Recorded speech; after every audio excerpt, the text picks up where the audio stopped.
إن الحمد لله نحمده ونستعينه ونستغفره ونعوذ بالله من شرور أنفسنا ومن سيئات أعمالنا من يهده الله فلا مضل له ومن يضلل فلا هادي له أشهد أن لا إله إلا الله وحده لا شريك له وأشهد أن محمدا عبده ورسوله يا أيها الذين آمنوا اتقوا الله حق تقاته ولا تموتن إلا وأنتم مسلمون يا أيها الناس اتقوا ربكم الذي خلقكم من نفس واحدة وخلق منها زوجها وبث منهما رجالا كثيرا ونساء واتقوا الله الذي تساءلون به والأرحام إن الله كان عليكم رقيبا يا أيها الذين آمنوا اتقوا الله وقولوا قولا سديدا يصلح لكم أعمالكم ويغفر لكم ذنوبكم ومن يطع الله ورسوله فقد فاز فوزا عظيما أما بعد فإن أصدق الحديث كتاب الله وخير الهدي هدي محمد صلى الله عليه وسلم وشر الأمور محدثاتها وكل محدثة بدعة وكل بدعة ضلالة وكل ضلالة في النار اللهم صل على محمد وعلى آل محمد كما صليت على إبراهيم وعلى آل إبراهيم إنك حميد مجيد اللهم بارك على محمد وعلى آل محمد كما باركت على إبراهيم وعلى آل إبراهيم إنك حميد مجيد أعوذ بالله السميع العليم من الشيطان الرجيم بسم الله الرحمن الرحيم وإذا سألك عبادي عني فإني قريب أجيب دعوة الداع إذا دعان فليستجيبوا لي وليؤمنوا به لعلهم يرشدون وقال الله تعالى عز وجل قل ما يعبأ بكم ربي لولا دعاؤكم فقد كذبتم فسوف يكون لزاما. وقال الله تعالى عز وجل له دعوة الحق والذين يدعون من دونه لا يستجيبون لهم بشيء إلا كباسط كفيه إلى الماء ليبلغ فاه وما هو ببالغه وما دعاء الكافرين إلا في ضلال. وقال النبي صلى الله عليه وسلم الدعاء والعبادة. ہر قسم کے حمد و ثنا، تعریف، کبریائی، بڑائی، بزرگی اس قادر قدیر کے لیے، اس مالک و ملیک کے لیے ہے جو اس ساری کائنات کا حاکم، خالق، مالک، فرمانروا، شہنشاہ ہے. بے شمار درود و سلام امام الانبیاء، امام الرسل، خاتم الانبیاء، خاتم الرسل محمد الرسول اللہ صلی اللہ علیہ وآلہ وسلم کی ذات مطہرہ پہ. رمضان المبارک کا یہ آخری خطبہ جمعہ ہے اور آج کا ہمارا موضوع دعا ہے. دعا، اس کی اہمیت، فضیلت، دعا کے آداب، شرائط، قبولیت کی شکلیں اور وہ خرافات جو دعا کے ضمن میں مسلمانوں کے اندر رواج پا گئی. قرآن مجید کا جو سورہ البقرہ کا روزوں کے متعلق رکوع ہے، جس میں روزوں کے متعلق اللہ جل شانہ نے احکامات دیے، درمیان کے اندر اس آیت کریمہ کو شامل فرمایا ہے. کیونکہ قرآن مجید کی جو ترتیب ہے وہ توقیفی ہے کہ نبی کریم صلی اللہ علیہ وآلہ وسلم جس طرح سے، جس لہجے سے، جس ترتیب سے قرآن مجید کو جبریل سے وصول کرتے تھے، اسی طرح سے آج ہمارے پاس موجود ہے. آپ نے کبھی کسی آیت کو آگے پیچھے یا اس کے اندر کوئی تبدیلی نہیں فرمائی. اور اس کی گارنٹی ہم دوسرے خطبہ جمعہ کے اندر کس طرح سے ہسٹوریکلی اور خود قرآن مجید اس پہ شاہد و گواہ ہے، اس پہ ہم تفصیل سے بحث کر رہے ہیں. اللہ جل شانہ نے روزوں کے احکام میں وَإِذَا سَأَلَكَ عِبَادِي عَنِّي فَإِنِّي قَرِيبٌ کہ اے محبوب، جب میرے بندے میرے بارے میں آپ سے سوال کریں، کیونکہ انسانوں کا اللہ سے رابطہ، تعلق اور کنیکشن وہ رسول کے ذریعے سے ہوتا ہے. احکامات رسول وصول کرتا ہے، امت تک ابلاغ کرتا ہے. تو فرمایا کیونکہ شرک کا ماحول تھا اور لوگ اپنے معبودوں کے پاس خود جاتے تھے، جو انہوں نے معبود خانے بنائے ہوئے تھے، وہاں پہ جا کے ان کے سامنے اپنی عرضیاں پیش کرتے تھے، اپنی حاجات ان کے سامنے پیش کرتے تھے.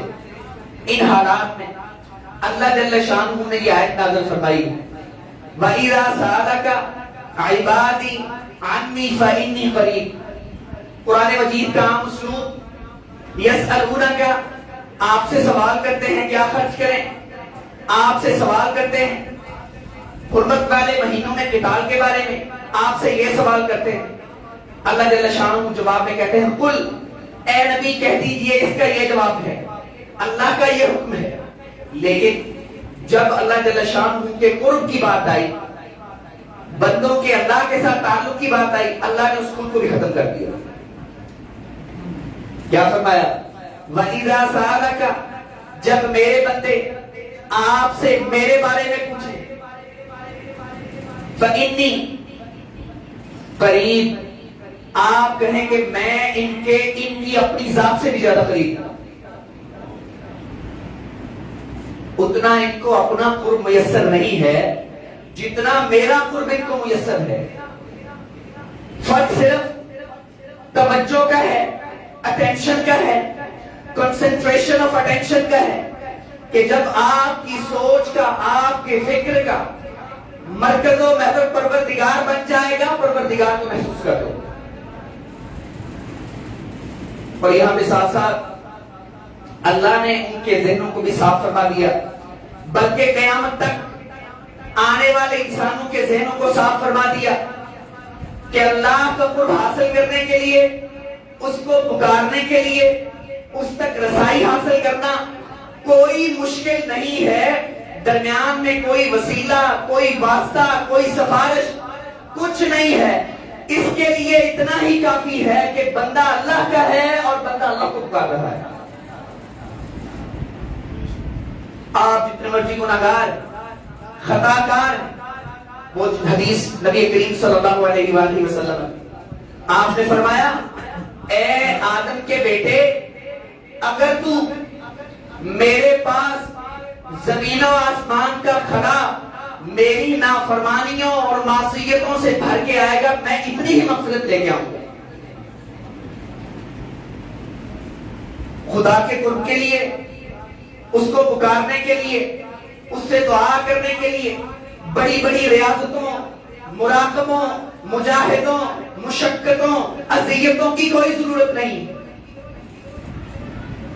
اللہ نے اپنی توحید کا جامع، کامل و شامل تصور اسلام کے اس آخری ماڈل میں جو محمد رسول اللہ پہ نازل ہوا تھا اس پہ دیا ہے. اتنی بھی جھول، اتنی بھی فلیکسیبلٹی اور لچک نہیں دکھائی کہ کل کو بندے اپنی ضرورتوں کے لیے کسی کو اپنا رازق سمجھ لیں گے، کسی کو اپنا خالق سمجھ لیں گے، کسی کو سمجھیں گے کہ خالق کوئی اور ہے، مالک کوئی اور ہے، روزی رساں کوئی اور ہے. اللہ نے فرمایا سارے اختیارات میرے پاس ہیں. مجھے پتا ہے یونانیوں نے، رومیوں نے جو کیا تھا، اللہ کے اختیارات کو تقسیم کر کے اپنے دیوتاؤں کو دے دیا تھا کہ کائنات کا نظام بہت بڑا ہے، بہت وسیع ہے، بہت ہماگیر ہے، یہ ممکن ہی نہیں ہے کہ کوئی ایک ذات اس کو سنبھال سکے. اللہ نے اس مائتھولوجی، دیومالائی کہانیوں کے سارے سسٹم کو قرآن مجید کی آیات کے ذریعے سے تہس نہس کر دیا ہے، ان کی بیخ نہیں کر دی، اور اپنے ساتھ بندوں کے تعلق کو بہت واضح کر دیا. نہیں یقین تو ہم سائن کو دیکھ لیں. تصور خدا کے لیے آپ کا ذہن ابھی اس قابل نہیں ہے، ان میں چور ہے ان کے مطابق. اس کے لیے ضرورت کیا ہے کہ کم از کم کوئی مادی شکل میں خدا ہونا چاہیے تاکہ آپ پریکٹس کریں، اس پہ اپنی جو ہے سوچ کا ارتکاز کر کے، جمع کر کے، آہستہ آہستہ ترقی کرتے ہوئے آپ اس قابل ہوں گے کہ پروردگار کو سوچ سکے، اس کے بارے میں تصور کر سکے. اللہ نے کہا ایسا کوئی بات، ایسا کوئی بہانہ، کوئی بات، ایسا کوئی عذر نہیں ہے. وَإِذَا سَأَلَكَ عِبَادِي عَنِّي فَإِنِّي قَرِيبٌ، میرا راستہ سیدھا مجھ تک جاتا ہے، درمیان میں کوئی واسطہ وسیلہ نہیں ہے، کوئی سفارش نہیں ہے. تمہیں مشقتوں میں پڑنے کی کوئی ضرورت نہیں ہے، کوئی چلے لگانے کی ضرورت نہیں ہے. امور دنیا چھوڑ کے ان کو اللہ کے نافرمانوں کے سپرد کر کے آپ خود اپنی کٹیا میں بیٹھ کے، اپنی درگاہ میں بیٹھ کے اللہ کا قرب حاصل کرنا، ایسے قرب نہیں حاصل. بلکہ وہ حدیث آپ کو یاد ہوگی، نبی کریم صلی اللہ علیہ وآلہ وسلم نے فرمایا قیامت کے دن ہوگا، بندہ آئے گا، اللہ کہے گا میں بیمار تھا، تو نے تیمارداری نہیں کی، میں پیاسا تھا، تو نے پانی نہیں پلایا، بھوکا تھا، تو نے کھانا نہیں کھلایا. بندہ کہے گا اللہ تو رب العالمین ہے، ان حوائج انسانی سے مبرہ منزہ ہے. اللہ کیا فرمائیں گے؟ میرا فلاں بندہ تھا، بھوکا تھا، وہ پیاسا تھا، فلاں بندہ بیمار تھا، اگر تو ادھر جاتا مجھے وہاں پاتا۔ مجھ تک رسائی مشکل نہیں ہے، آسان ہے۔ ارے جب تم نماز میں کھڑے ہوتے ہو، سورہ فاتحہ پڑھتے ہو، میں تمہاری ایک ایک آیت کا جواب دیتا ہوں۔ کون ہوتا ہے درمیان میں؟ سب سے پہلے یہ تصور کلیئر ہونا چاہیے کہ میں نے اللہ سے مانگنا ہے، مجھے درمیان میں کسی واسطے وسیلے کی کوئی ضرورت نہیں ہے۔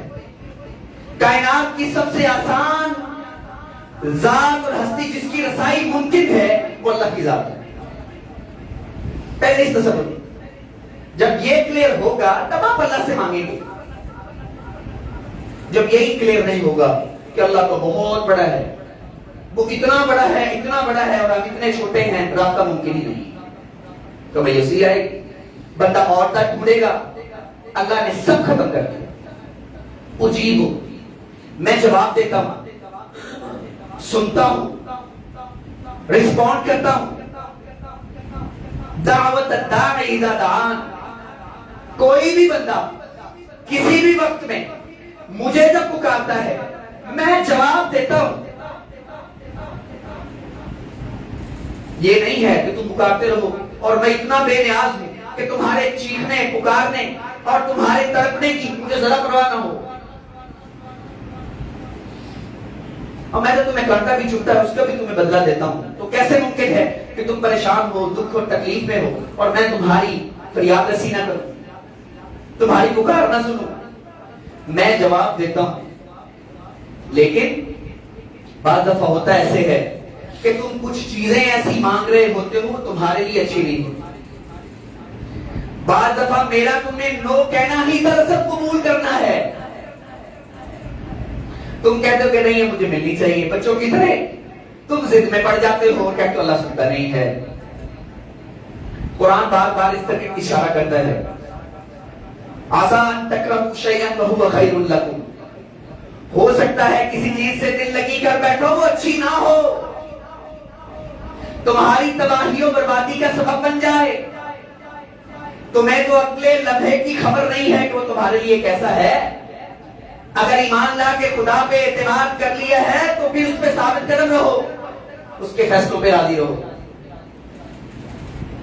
وَعَسَىٰ أَن تُحِبُّوا شَيْئًا وَهُوَ خَيْرٌ لَكُمْ، ہو سکتا ہے کسی چیز سے نفرت کر رہے ہو لیکن کرنی میڈیسن اور دوائی کی طرح تمہارے لیے اچھی ہو، کل کو تمہارے لیے خیر کا سبب بن جائے۔ یہ جو خیر تمہیں نظر آ رہی ہے کل کو تمہارے لیے شر بن جائے۔ بندوں کے ذہنوں کو اللہ نے اتنا صاف اور شفاف کیا ہے کہ ان کا تعلق اپنے مالک کے ساتھ رہے، بغیر کسی تکلف کے، بغیر کسی تصنع کے اللہ کے ساتھ بندے کا رابطہ ہے۔ اب اللہ جل شانہ رمضان کے ضمن میں اس آیت کو لے کے آئے ہیں اور نبی کریم صلی اللہ علیہ وآلہ وسلم نے تشریف فرمائی، فرمایا روزے دار اس کی دعا کو اللہ رد نہیں کرتا۔ حضور نے بھی اس سے یہی سمجھا کہ اللہ بندوں کو یہ بتانا چاہ رہے ہیں۔ دراصل دیکھیے انسان کی دو بیسک جو جبلتیں انسٹنکٹس، ایک خوراک اور دوسری وہ ہے انسان کی جنسی خواہش۔ روزے میں اللہ دونوں پہ چیک لگا دیتے ہیں، دونوں پہ چیک مخصوص وقت کے لیے لگا کے توجہ اپنی طرف پھیرتے ہیں کہ اصل مقصد یہ ہے یہ نہیں ہے۔ ساری زندگی کھانا پینا اس کے سٹینڈرڈ کو ہائی کرنا اور ساری زندگی اپنی جنسی خواہش کی طرف ہی توجہ کر رکھنا۔ چلے اہل ایمان کو کنٹرول میں رہتے ہیں، ذرا ویسٹ کی طرف جائیے، کیا صورتحال؟ اس ایک حیوانی خواہش نے جب اسے اعتدال سے نہیں کیا گیا، دیکھ لیجئے وہاں پہ جا کے آپ انسان نہیں جانور نظر آتے۔ اللہ جل شانہ رمضان کے مہینے میں ان دونوں انسٹنکٹس کو کنٹرول کرنا سکھاتے ہیں اور توجہ اپنی طرف کرتے ہیں کہ اب حقیقی جو تیرا مقصد ہے وہ یہ ہے کہ تو نے میرا قرب حاصل کرنا ہے, میری رضا, میری معرفت حاصل کرنا ہے.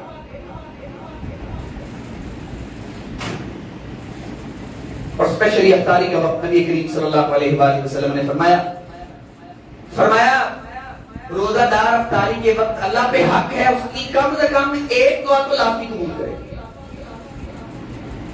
ایک دعا کا اسے حق دیا گیا ہے کہ وہ اللہ سے افطاری کے وقت کرے اور اللہ اسے قبول کرے. اب آگے دو شرطیں ہیں. اللہ کیا فرماتے ہیں؟ میں قریب ہوں, مجھ تک رسائی آسان ہے, میں تمہاری پکار کو سنتا ہوں, رسپونڈ کرتا ہوں. اب میرا بھی حق ذرا سنو, فَلْيَسْتَجِيبُوا لِي, جو میں کہوں وہ بھی تو کیا کرو. میں تمہاری ڈیمانڈ پوری کروں, بن مانگے تم کو دوں. دیکھو اتنا بڑا سسٹم میں نے تمہارے لیے پیدا کیا ہے, فرشتے تو کھاتے ہی نہیں ہیں اور تم سے تعداد میں کئی گنا زیادہ ہیں. یہ سب میں نے تمہارے لیے پیدا کیا ہے نا. فَلْيَسْتَجِيبُوا لِي, اب جب میں بلاؤں تو میری پکار بھی سنا کرو. جب میں کہوں یہ حلال ہے حلال سمجھا کرو, جب میں کہوں یہ حرام ہے حرام سمجھا کرو, جب میں کہوں میں اس سے راضی ہوں تو وہ کیا کرو, جب میں کہوں اس سے ناراض ہوں تو اس سے بچا کرو. محتاج تم ہو, میں نہیں. میں بے نیاز ہوں, تم محتاج ہو کہ بے نیازی کس چیز کی دکھاتے ہو. میں کہتا ہوں ایسے کرنا, تم کہتے ہو نہیں ہم نے ایسے کرنا ہے. پھر کہتے ہو کہ ہماری بات اللہ نہیں مانتا, قبول نہیں کرتا. بھائی تمہاری خیر کے لیے اگر ایک ڈاکٹر تمہیں کوئی نسخہ دے دیتا ہے, کوئی میڈیسن ریکمینڈ کر دیتا ہے, نہیں لیتے ہو, نقصان کس کا ہے؟ ڈاکٹر کا, تمہارا. تو اللہ فرماتے ہیں فَلْيَسْتَجِيبُوا لِي, میرا بھی حق بنتا ہے, میں بھی چاہتا ہوں. وَهُوَ الَّذِي فِي السَّمَاءِ إِلَٰهٌ وَفِي الْأَرْضِ إِلَٰهٌ, جس طرح آسمانوں پہ میری بادشاہت, میری حکومت اور سلطنت چل رہی ہے, میں یہ چاہتا ہوں کہ بندے اپنے اختیار سے میرے قانون کو قانون سمجھے اور یہاں بھی آسمان جیسا ماحول پیدا ہو جائے. میری بھی تو مانو نا. فَلْيَسْتَجِيبُوا لِي وَلْيُؤْمِنُوا بِي, مجھے اپنی ذات, اپنی صفات, اپنے حقوق, اپنے اختیارات, اپنی قدرتوں کے ساتھ رب مانو. مجھے اپنی اطاعت و کمرکز, اپنی محبتوں کا مہر بناؤ. تمہاری محبتیں, تمہاری نفرتیں میری محبت کے تابع ہونی چاہیے. کچھ لو کچھ دو, لین دین کرو, میری سٹیپ لگنی چاہیے. مجھے پتا چلے میری مان رہا ہے, میں نے اب اس کی ماننی ہے. میرے پیرلل سسٹم بنا کے, قانون سازیاں کر کے, اپنے معاشرتی رسم و رواج بنا کے میرے پیرلل سسٹم بناتے ہو اور پھر مجھ سے دعائیں کرتے ہو. اپنے نفس کو معبود اور الہ بنایا ہوا ہے, اپنی خواہشات کو دن رات سجدے کرتے ہو, رکوع کرتے ہو, اپنی تمناؤں کے حضور میں قربانیاں پیش کرتے ہو, اپنی ساری صلاحیتیں, اپنی قابلیتیں اس پہ قربان کرتے ہو, اور پھر میرے در پہ آ کے مشکل وقت میں کہتے ہو کہ ہماری دعا کو سنا جائے, ہماری پکار کو سنا جائے, ہمیں اس چیز کی ضرورت, ہماری حاجت روائی کی جائے. میں خالق کائنات ہوں, شہنشاہ کائنات ہوں, میرا بھی تم پہ حق ہے. مجھے تسلیم کرو, مجھے مانو, میرے قانون کو مانو, میرے رسول کو مانو, میری کتاب کو مانو. پھر دعا نہ قبول کرو تو مجھے کہنا لعلہم یرشدون. اور یاد رکھو مجھے مانے بغیر, میری مانے بغیر ہدایت ممکن نہیں ہے. انسانوں کے بنائے ہوئے سسٹم میں الجھے رہو گے, نئے نئے فلسفر آ کے نئے نئے فلسفے دیتے رہیں گے. کبھی سوشلزم آئے گا, کبھی کمیونزم آئے گا, کبھی کیپٹلزم آئے گا. ایک طبقہ فائدہ اٹھاتا رہے گا, عیاشیوں میں رہے گا, زیادہ انسانیت پستی رہے گی. سکون ملے گا تو میرے دین میں ملے گا, مجھے رب ماننے میں ملے گا, میرے نظام میں ملے گا. لعلہم یرشدون. قل ان ھدی اللہ ھو الھدی. اے نبی ان سے کہہ دیجئے خدا کے علاوہ ہدایت ہے ہی نہیں. اس لیے قرآن کہتا ہے سورہ الانعام کے اندر الحمدللہ الذی خلق السماوات والارض وجعل الظلمات والنور. تاریکیاں بڑی ہیں، گمراہیاں بڑی ہیں، نور صرف ایک ہے، باقی سب تاریک. کسوٹی، کرائٹیرین، معیار، سٹینڈرڈ وہ صرف اللہ کی ہدایت ہے. نجات اس میں، اعتدال اس میں. اب آئیے سورہ فرقان کی ایک آیت میں نے شروع میں پڑھی. اللہ جل شانہ کیا فرماتے ہیں؟ آخری آیت ہے، مخاطب کفار ہیں، اعلان رسول اللہ صلی اللہ علیہ وسلم کر رہے ہیں. اے نبی کہہ دیجئے قل ما یعبأ بکم ربی لولا دعاؤ. ان سے کہہ دیجئے اگر تمہاری دعائیں نہ ہو رب کو تمہاری کوئی پرواہ نہیں ہے. اور کیا سننا چاہتے ہو؟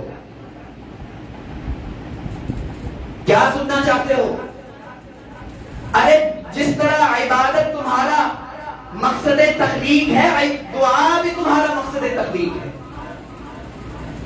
ہو مخلوق اور بے نیاز ہو، بے پرواہ بنے، انڈیپینڈنٹ ہونے کا سوچے. ایک ایک سانس مستعار ہے، ادھارا ہے، ریموٹ خدا کے پاس ہے. نہ اپنی مرضی سے آئے ہو نہ اپنی مرضی سے جاؤ گے. تمہارا رنگ، قد، ماں باپ، بہن بھائی، رشتے ناتے سب اس کے کنٹرول میں. نیا بنا کے دکھاؤ. فرمایا ما یعبأ بکم ربی لولا دعاؤ. یہ جو تھوڑا بہت پکارتے رہتے ہو، خدا کے در پہ پھر بھی آتے رہتے ہو، کبھی نہ کبھی وہ جو شرک کی تمیز ہے تمہارے قلب و ذہن پہ پڑی ہوئی ہے کہ فلاں سے ایسے ہو جاتا ہے، فلاں ایسے کر دیتا ہے، اس کا وسیلہ اور سفارش اور واسطہ چاہیے. کبھی نہ کبھی تو ان سے مایوس ہو کے، ہٹ کے، فطرت کے قریب ہو کے اللہ کو پکارتے ہو. بس وہی پکار کی وجہ سے بچے ہوئے ہو. تمہاری ویلیو، تمہاری ورث، تمہاری قدر و قیمت سب تمہاری دعا کی وجہ سے.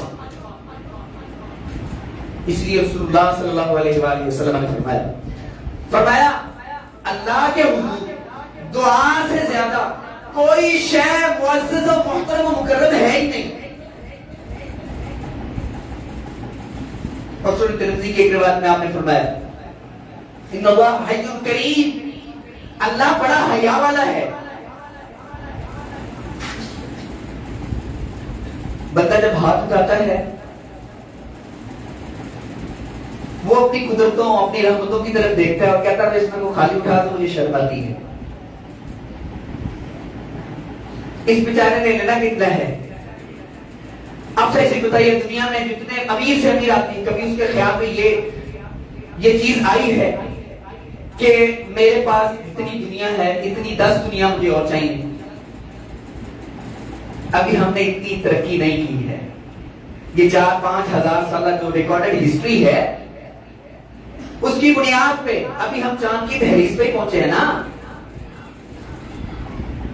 کبھی اتنی میچور سوچ نہیں ہوئی، سوچ پہ اتنی پختگی نہیں آئی.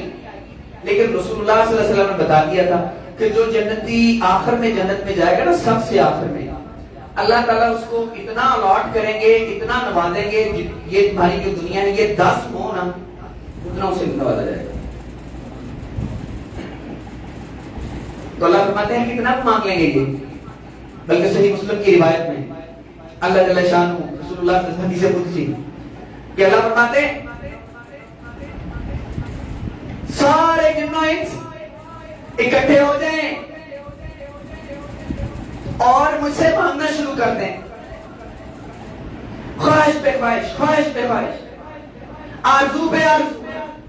میں ان کو ان کی آرزو اور تمناؤں کے مطابق نوازتا چلا جاؤں، وہ ختم ہو جائیں گی. میرے خزانے میں صرف جتنی سوئی ہے آپ سمندر میں ڈالیں گے، جتنا پانی آئے گا اتنا ہی فرق پڑے گا، بلکہ اتنا بھی نہیں پڑنا. ہم فزیکل لا، قوانین فطرت کے اندر جھگڑے ہوئے انسان اور کہاں وہ پروردگار جو ان قوانین کا محتاج نہیں ہے بلکہ فریمر ہے. اسٹیبلٹی کے لیے اس نے یہ قوانین بنائے ہوئے ہیں. ایک جہاں اس نے ایسا بھی بنایا ہے کہ جہاں پہ وہ ان میں فلیکسیبلٹی پیدا کر دیں گے اور ہمیں اور انجوائے کروائیں گے اگر ہمیں ضرورت ہے اور ادا کریں.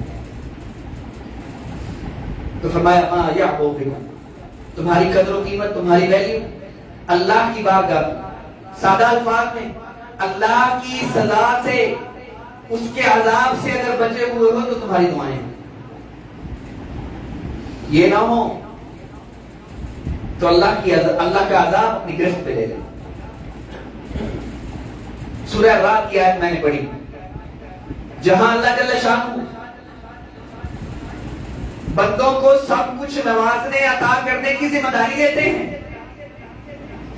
وہاں اپنے علاوہ تمام ہستیوں کا انفیکٹو، غیر مؤثر ہونا، غیر نفع بخش ہونا، ان کا کمزور ہونا اللہ جل شانہ قرآن مجید کی آیات میں ثابت ہے. فرمایا لہو دعوت الحق، دعا صرف اللہ کا حق ہے، کسی اور کا نہیں ہے. والذین یدعون من دونہ، وہ لوگ، قرآن مجید نے دو ٹرمز استعمال کی ہیں، من دون اللہ کی اور مع اللہ کی.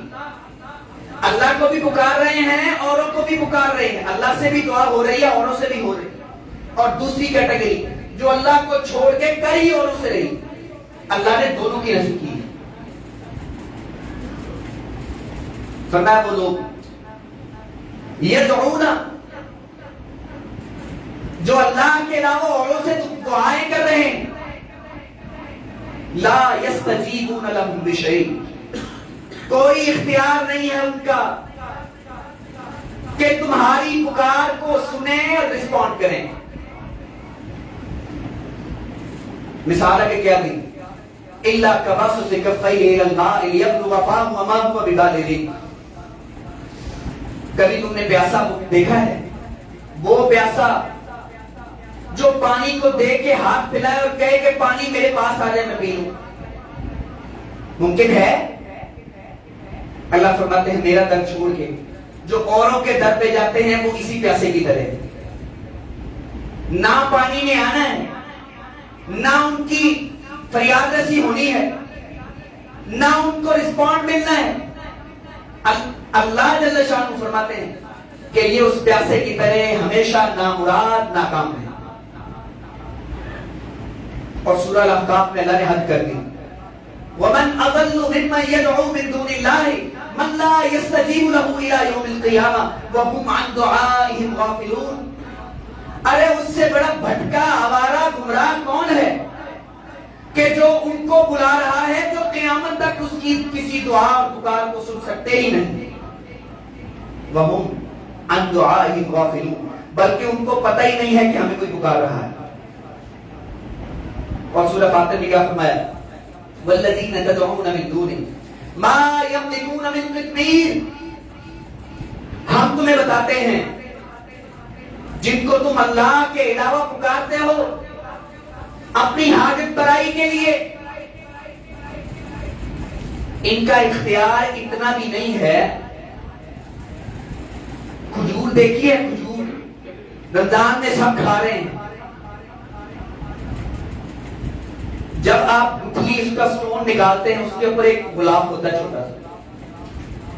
اللہ فرماتے ہیں ان کے پاس اتنا بھی اختیار نہیں ہے جن کے پاس اولادیں مانگ رہے ہو، جن کے سامنے رو رہے ہو، قربانیاں دے رہے ہو، نظر و نیاز کر رہے ہو. ان کا اختیار اتنے گلاب جیسا بھی اس کائنات میں نہیں. اور سورہ فاتر کے اندر ہی فرمایا قل ارائیتم شرکاءکم الذین تدعون من دون اللہ ارونی ماذا خلقوا من الارض ام لہم شرک فی السماوات. انسانوں مجھے اتنا بتا دو جن کے حضور جا کے دعائیں کر رہے ہو، جن سے اولادیں مانگ رہے ہو، جن سے رزق کی وسعت کے طلبگار ہو، میں تم سے اتنا پوچھتا ہوں کیا کائنات کے کسی ذرے کو انہوں نے پیدا کیا ہے؟ مجھے دکھا دو. ام لہم شرک فی السماوات، یا آسمان کی تخلیق میں ان کا کوئی حصہ ہو، اللہ کے اس کائنات کی تخلیق میں یہ پارٹنر بنے ہوں. ام آتیناہم کتابا فہم علی بینۃ منہ، یا ہم نے اپنے کسی رسول کے ذریعے سے یہ کہا ہو کہ آج کے بعد دعا مجھ سے نہیں ان سے ہوگی، آج کے بعد میں نے اولاد دینے کا اختیار اس بزرگ کو دے دیا ہے، آج کے بعد میں نے رزق کی وسعت کا اختیار اس بزرگ کو دے دیا ہے، آج کے بعد مصیبتیں یہ ٹالے گا، آج کے بعد بارشیں یہ بزرگ دے گا. کیا میں نے ایسا کچھ کہا ہے؟ بل ان یعد الظالمون بعضهم بعضا الا غرورا، بلکہ میں تمہیں بتاتا ہوں حقیقت یہ ہے کہ یہ شرک کا کاروبار کرنے والے اپنے مشرک مجاورین کو دھوکے میں ڈال کے یہ ساری غلط نسبتیں جو حقیقت میں اللہ کا حق تھا ان کی طرف دے رہے ہیں، اور شرک کا کاروبار چل رہا ہے. ما انزل اللہ بہا من سلطان، ہماری اتھارٹی شرک کے پیچھے کیسے ہو سکتی؟ ہم تو اپنا وہ رسول جس کو دعوت توحید کے لیے بھیجتے ہیں، اگر اس سے شرک ہو جائے ہم تو اس کی کار نبوت سارا سائڈ پہ کر دیں گے، برائے گاہ ہو جائے گا. یہ تھی دعا کی اہمیت. دعا صرف اللہ کا حق ہے، کسی اور کریں. آپ کا مقصد تخلیق ہے، آپ کی ورتھ ویلیو دعا سے. دعا بالکل آسان ہے، آپ جب بھی جس وقت بھی اللہ کو پکاریں گے اللہ رسپونڈ کریں گے. اب آئیے دعا کی شرائط اور آداب. نبی کریم صلی اللہ علیہ وآلہ وسلم نے فرمایا دعا کرتے وقت سب سے پہلی چیز جو تمہارے اندر ہونی چاہیے وہ ہے قوت یقین کہ اللہ میری سنے گا، مجھے عطا کرے گا. باقی ساری فائلز بند، باقی سارے در بند، صرف ایک در کھلا. قوت یقین. اللہ کو ایسے نہیں کہنا اگر اللہ چاہے تو تم مجھے دے دے، نہیں، اللہ کی عطا کریں، مجھے چاہیے، میں سارے در چھوڑ کے آیا ہوں، حوالہ دے اللہ.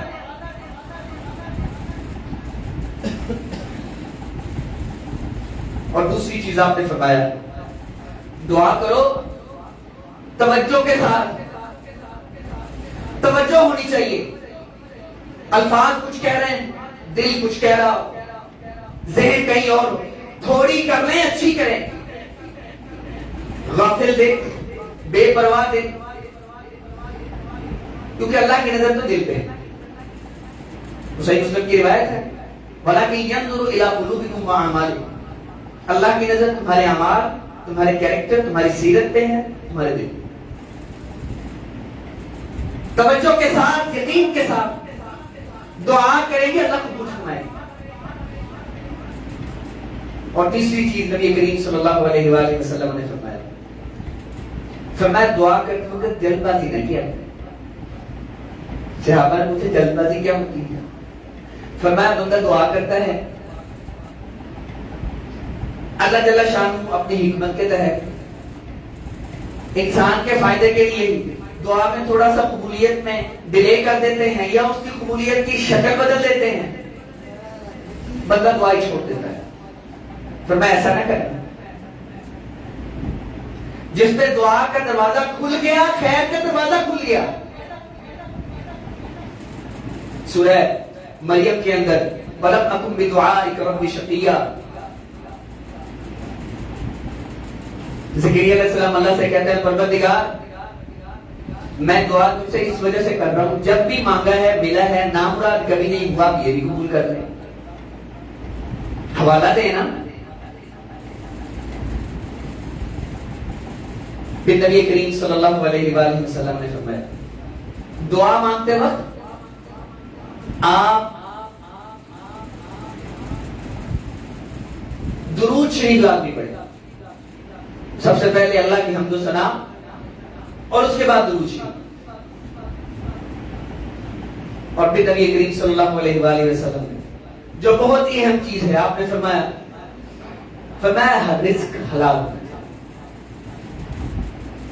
اب دیکھیے آپ دعا کر رہے ہیں، آپ کا لباس، آپ جس آنکھوں سے دے رہے ہیں وہ انرجی جو ملی ہوئی وہ بھی رزق حرام سے ہو. جن کانوں سے آپ قرآن مجید سن رہے ہیں وہ قوت سماعت میں جو انرجی ہے وہ بھی حرام کی. بلڈ اور گوشت وہ بھی حرام کا. وہ صحیح مسلم والی روایت. پھر بندہ میدان عرفات میں بھی چلا جائے, پیسہ بھی لگا لے, وقت بھی لگا لے, تھکاوٹ بھی لے لے, بکھرے بال, اور وہاں پہ جا کے بھی لبیک کہے, رزق حرام ہے, تو اللہ کہیں گے تیری دعا میں کیسے قبول کروں. یہاں پہ عرفات میں سب کی معافی ہے,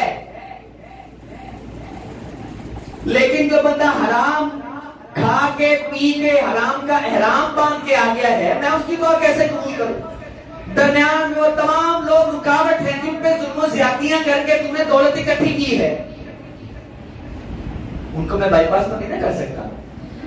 دعائیں تو وہ بھی کر رہے ہیں. اور پھر نبی کریم صلی اللہ علیہ وآلہ وسلم فرمایا دعا میں تکلف نہیں ہونا چاہیے. سادہ سمپل الفاظ جون سی زبان میں کرنا چاہے کر سکتے ہیں. کوئی ہائی فائی ورڈنگ, بڑے اعلیٰ قسم کے الفاظ, آپ حیران ہوں گے قرآن مجید کا مطالعہ بتاتا ہے. اب ابراہیم علیہ السلام, زکریا علیہ السلام اولاد نہیں تو اللہ کسے کیا کہتے ہیں, رب ہب لی من الصالحین, اللہ نے اولاد دے دے. کوئی اتنی مشکل اور نہ سمجھ میں آنے والے الفاظ نہیں پڑے, سادہ الفاظ. زکریا علیہ السلام رب لا تذرنی فردا وانت خیر الوارثین, اے اللہ سب سے بہتر وارث تو ہے, پر مجھے بھی وارث چاہیے, مجھے اکیلا نہ چھوڑی. بالکل سادہ سادہ الفاظ, توجہ, یقین, حمد و ثنا, درود شریف, رزق حلال. اگر دعا کے اندر یہ ہوں گے تو اللہ جل شانہ یہ سارے موانع دعا ہیں جو دعا کو قبولیت سے روکتے ہیں. جب نہیں ہوں گے اللہ قبول. اب آئیے اوقات کی طرف جن میں اللہ جل شانہ بندوں کی دعا کو قبول ہے. اسپیشل وقت بھی نہیں ہے تاکہ بندے اس وقت کی طلب میں لگیں. فرمایا جو پچھلی رات کا جب رات 1/3 رہ جائے, 1/3 رہ جائے, اس وقت میں کھلی کچہری خود لگاتا ہوں. ضرورت ہو, کوئی حاجت ہو, کچہری لگی ہوئی ہوتی ہے. ہر رات کا جب 1/3 رہ جاتا ہے آ جایا کرو, تھوڑی سی قربانی ہے نیند کی دے دیا کرو. اور پھر فرمایا قبولیت دعا جب اذان ہو جائے, جب میری پکار سنو, اذان سنو, ندا ہو جائے, اس وقت سے لے کے نماز کھڑی ہونے تک میں نے 5 مرتبہ دن میں تمہیں قبولیت کا وقت عطا کر دیا. اور اس کے لیے ضروری نہیں کہ فوری مسجد میں آ جاؤ. کوئی کام چھوٹا موٹا کر رہے ہو 2-4 منٹ آپ کو لگ جائیں گے, ادھر ہی مانگنا شروع کر دو. اور پھر فرمایا ہفتہ وار میں تمہیں وقت دیتا ہوں. جمعے والے دن امام جب منبر پہ چڑھے اور منبر سے یا جمعہ ختم ہونے تک یا منبر سے اترنے تک, یہ وقت بھی تمہارے لیے قبولیت ہے. اور پھر جمعہ کے دن جو عصر کے بعد آخری گھڑی ہے وہ بھی قبولیت کی. وہ جو 40-45 منٹ غروب آفتاب سے پہلے کے ہوتے ہیں وہ بھی قبولیت کے. اور پھر فرمایا کہ جو نماز فرض پڑھتے ہو, فرضی نماز, اس کے بعد بھی ہم نے قبولیت کا وقت رکھ دیا, مانگ لیا. اور پھر تمہارا ہر سجدہ ہمیں بڑا اچھا لگتا ہے, جو سجدے میں مانگو گے ہم عطا کریں گے. تمہاری یہ حالت ہمیں اچھی بڑی لگتی ہے جب تم اپنی انائیں, اپنا تکبر, اپنا غرور, وہ جو سر پہ اور چہرے پہ مکھی نہیں بیٹھنے دیتے, جب ہمارے سامنے خاک آلود کر دیتے تو ہمیں بڑی شرم آتی ہے. جو مانگو گے ہم دیں گے, شرائط میں نے پہلے بیان کرے. اور پھر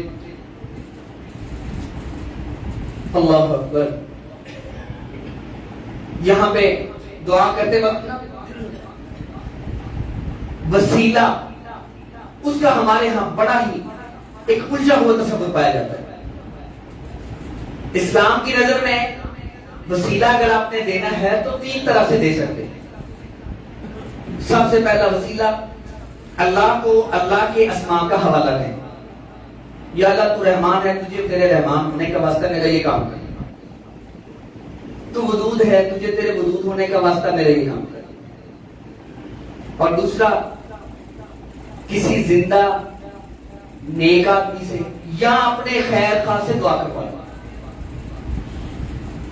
آپ کا کوئی بھی دوست آپ کا خیر خواہ ہے, اس سے آپ دعا کروا لیں. کسی نیک آدمی سے دعا کروا لیں. پہلے تو کوشش کریں خود نیک بنیں کہ لوگ آپ سے دعا کروائیں. اور تیسرا,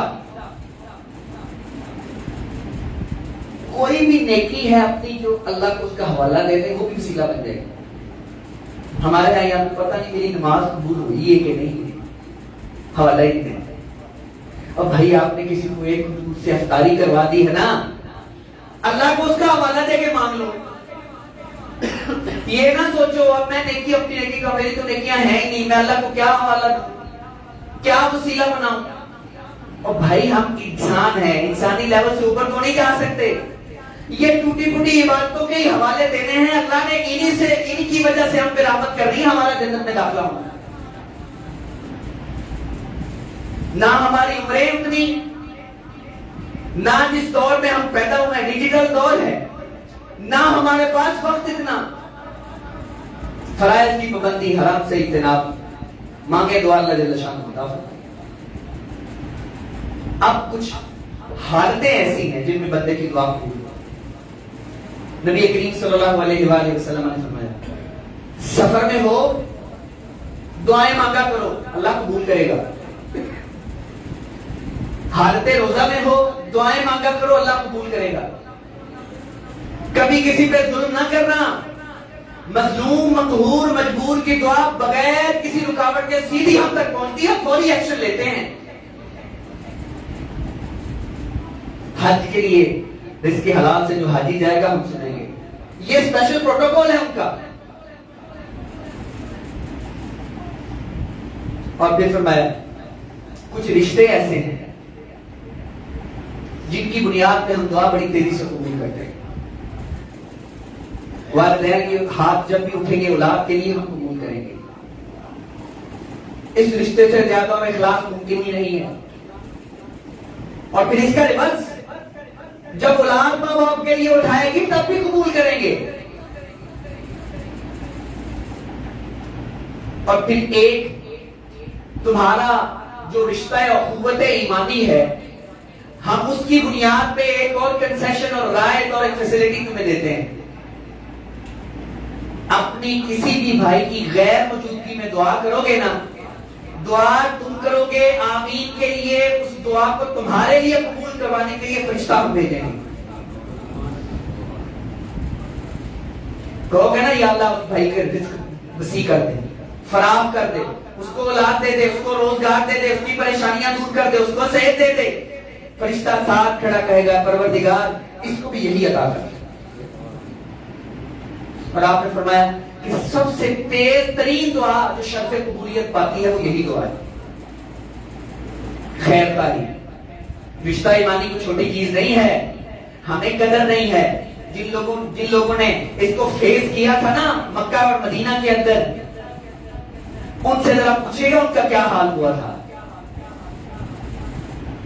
جب اپنے رشتے چھوڑ کے وہ دین کے لیے چلے گئے تھے اور مواقعات مدینہ ہوئی تھی, نئے رشتے بنے تھے. قدر ان کو تھی, ہمیں کوئی قدر نہیں ہے, ادھر بھی مسلمان ہے ادھر بھی مسلمان.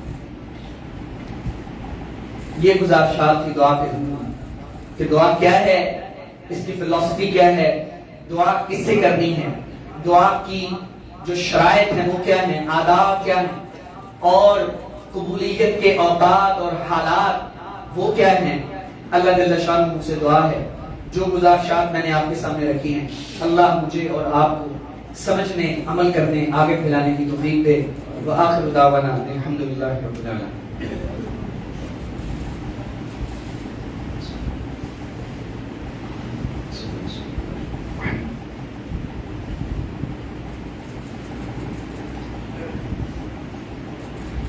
رمضان المبارک کا آخری خطبہ جمعہ ہے اور